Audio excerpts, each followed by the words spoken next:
In today's video, I'm excited to begin the transformation on my 2018 Volkswagen e-Golf. If you aren't familiar with the e-Golf, that's probably because it's a fairly rare model within the United States, only sold in 10 states and the District of Columbia. Now, the e-Golf is essentially the same as a gasoline or diesel version of the Golf, except that it's all electric with a range of 125 miles. Now, one of the things that really attracted me to the e-Golf is that it's pretty stealth within the EV segment. When you look at hybrids, plug-ins, electric vehicles, a lot of them have very odd, quirky, unique styling that really kind of screams that they're electric. They're trying to kind of show that off a lot. And with the e-Golf, I like the fact that it just looks like a normal Golf for the most part. There are a couple things that differentiate it from the other Golf models, but in general, they're very subtle and they blend in pretty nice with the vehicle.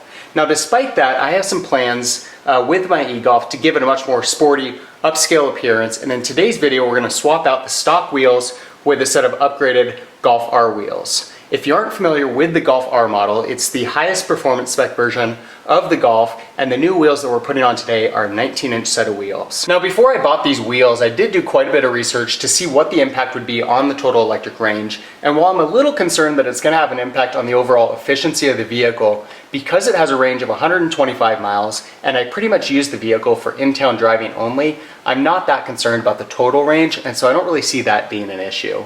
The only information that I could find with other e-Golf owners was somebody that replaced the wheels on their e-Golf with a set of GTI wheels. They said that they took about a 20% hit in that total range, and so I'm curious to see whether that really stacks up or not with the Golf R wheels, and see what other impacts it has on the overall ride quality and performance of the car. As I mentioned, the e-Golf essentially looks the same as a gasoline or diesel version of the Golf. There are just a couple design cues that differentiate it from those other models. Obviously, the badging on the car is e-Golf specific. And because it's an electric vehicle, there's not really a need to get air into the engine compartment.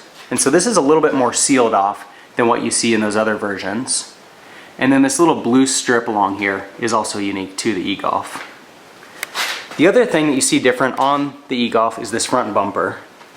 So this little chrome strip along the bottom, and then this daytime running light on the driver's side, also on the passenger side, is unique to the e-Golf model. Obviously, the e-Golf wheels are another unique feature of the e-Golf. It's a very aerodynamic design, and it comes with a low rolling resistance tire. Not the best for performance or handling in ice and snow, but it is very efficient. And within the electric segment, I wouldn't say that these wheels are the worst. There's some pretty bad ones out there among electrics and hybrids, but they're not the best either. I am going to keep the wheels just in case I'm disappointed with the result with the Golf R wheels. And then also I'm thinking eventually when I sell the vehicle down the line, the next owner may want the e-Golf wheels. Now you can see here, these are the Golf R wheels that I'm going to be putting on the car. They're a 5-spoke, also known as the Cadiz or Cadee. I'm not quite sure how to say it. Got a really nice look to it. 19-inch, so a pretty substantial size, and obviously a very low-profile tire. These are Continental tires, stock tires that came on the Golf R. I found this set of tires on VW Vortex. It's a blog for VW owners if you're not familiar with it. You'll see it's a very summer-specific tire, so it won't be any good in snow and ice, but I don't drive the car in those weather conditions anyway. Interestingly, these wheels were purchased from Southern California, and the person I bought them from, he had to send them in 4 separate packages through FedEx. It was cheaper than sending them as one package, and so I received one wheel about a day or two after he shipped them, so it came super quick. 2 more wheels came later that week, and then the 4th wheel they shipped back to California. And I noticed the discrepancy halfway through the shipping process when it was delivered to my hometown and then began its way back down to California. I called FedEx to see if I could stop the shipment, and unfortunately wasn't able to. And so they did reship them from California, thankfully, but it was a little bit of an inconvenience for the prior owner. And by the time I got the wheels, It's been a couple weeks and we got dumped on with a lot of snow.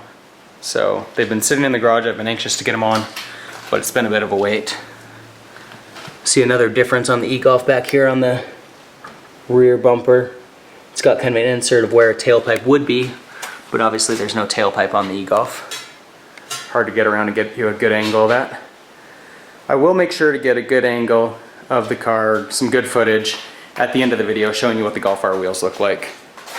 I tried to make this video on Saturday and came to find that I did not have a socket that would fit with my wrench to get these off the vehicle. And the e-Golf actually doesn't come with that. There's no spare tire, it's basically a sealant kit. So I didn't have the parts included on the vehicle. So there it is without the Golf R wheels. We're gonna get them swapped out as quick as we can, get the new ones on, and then give you another look.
The wheels are on, the tires are properly inflated, and I think the car looks absolutely awesome. I did just take it for a little test drive around the neighborhood to check things out and make sure there weren't any issues, and it definitely had a significant impact on the ride quality of the vehicle. A much firmer ride, which is going to translate to better performance, but definitely results in a less comfortable ride. I'll report back a little bit more as I've had a chance to really experience the wheels on the car. From a styling perspective, I think that the wheels look really good on the e-Golf. I was a little unsure just because the front bumper headlight grille design is a little less aggressive than what you get on the Golf R, but despite that, I think that this style blends very well with the 19-inch wheels. They go together seamlessly. Definitely gives the vehicle a much sportier look.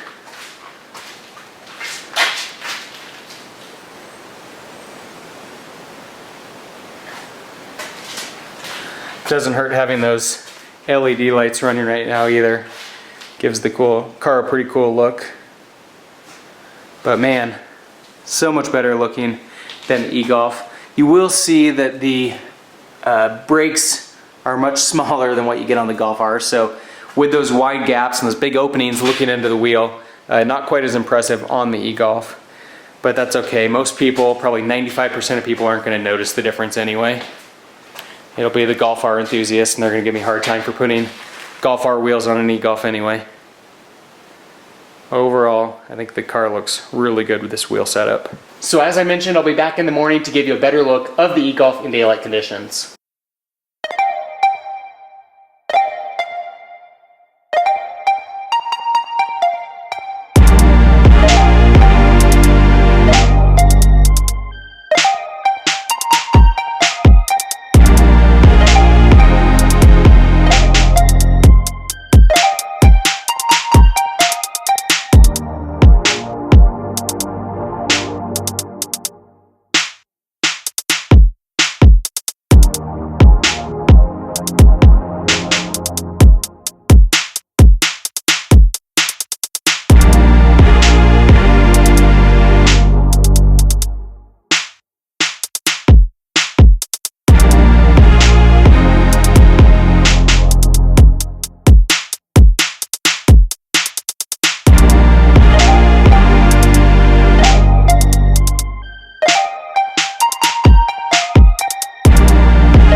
This has been a really exciting week for me. If you're a subscriber on the channel, you know that I just got new tires on the Tacoma, and now to get new wheels and tires on the e-Golf is really the icing on the cake.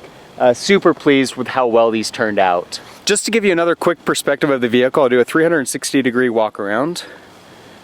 I just love the transformation that this makes to the car. Really looks a lot sportier now than it did with the e-Golf wheels. I don't have much to report on yet in terms of the impact on electric range, ride quality, or handling, other than to say that it does have an impact on the comfort of the ride. It's much stiffer. You feel a lot of the imperfections in the road, and that's to be expected with a low-profile tire like this. Of course, the trade-off is that the handling should also improve proportionally. But without a doubt, from an aesthetic standpoint, I could not be happier with the look of these Golf R wheels. Really transforms the vehicle. So that's the new wheel and tire setup on my 2018 Volkswagen e-Golf. I could not be happier with the outcome. I think it really transforms the look of the car, giving it a much more upscale and sporty appearance. I'd love to get your feedback in the comments below. Let me know what you think about this new setup. I've got a few other things planned on the e-Golf to continue this progression of giving it a more sporty overall appearance, so stay tuned for more updates. Subscribe to the channel to get additional video footage of the 2018 e-Golf. In the meantime, thanks for watching.